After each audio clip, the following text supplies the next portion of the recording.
Um, what are the methods to measure neural activity in the brain to promote consciousness research? The short answer is that there are lots of ways to measure them. And today I'm going to talk about mostly EEG, electroencephalogram, and also functional magnetic resonance imaging, fMRI. And but there exists a lots of more methods and the emerging techniques abound. Okay, and each recording and analysis techniques, in fact, improve day by day. So that's a strong kind of progress in neuroscience. It's very rapid in terms of the progress. And just to come back to this, one of the first slides in the lecture one, I showed this, history of the consciousness research. And in fact, in 1990s, there were this explosion of the empirical studies of consciousness, most likely inspired by the availability of the neuroimaging technique, especially fMRI, the ones that allows us to report and also image the brain, where it is happening and so on. So the triad of research approach that we proposed was that to measure phenomenology, as I kind of reviewed in the first part of this lecture, and then to measure experimental data, both behavior as also brains. And then ideally, simultaneously, we want to measure both phenomenology and also experimental data. But if we can make some kind of prediction or explanation from theory for both, that's the best kind of situation. But many cases, it needs to be supplemented by additional experiments to follow up phenomenology or experimental data. So now EEG, electroencephalogram. How the EEG looks like is like this. So you wear the cap, and then each of the cap has some kind of amplifier and so on. And then here it's probably like 64-channel electrode system. And then you will be tested with eye closed or eye open, and then presented with a stimulus and so on. And the size of the brain, your brain in your skull is like this. It's a bit roughly the same kind of size as your hand in terms of width and also height. And from this, you can kind of imagine that each of the electrode is relatively big, and with respect to skin and also skull bone, there is a distance up until cortical surface. That's one of the problem in EEG. Okay.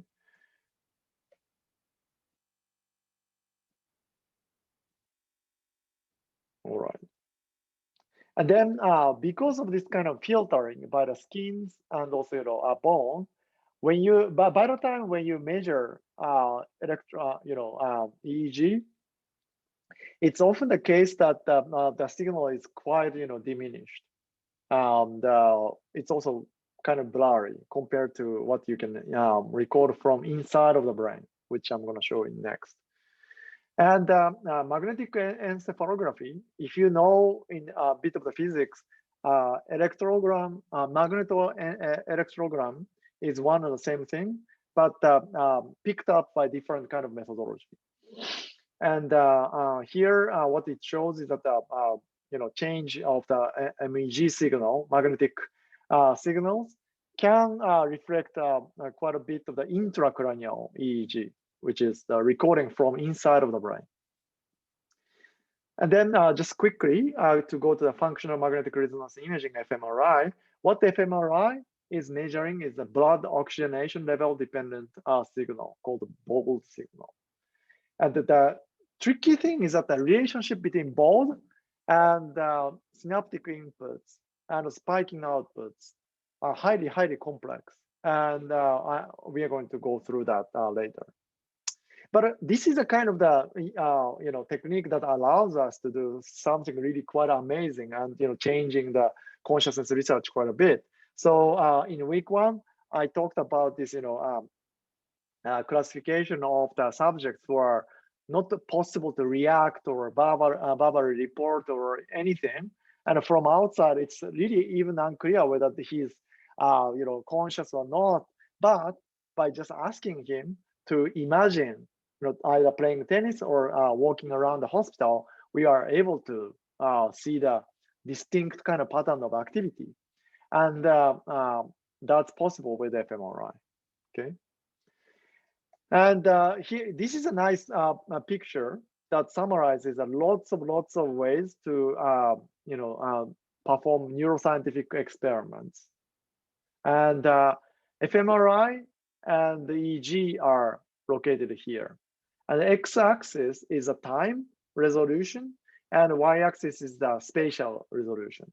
And you don't need to go through the details of each of the things, but here you see that the fMRI is relatively slow, on the order of seconds at the fastest, and also EEG is very fast in terms of things happening. But if you look at the spatial resolution, then it has to go above 1 centimeter and so on. On the other hand, fMRI imaging can go below millimeter. So fMRI and EEG are covering different kind of territory.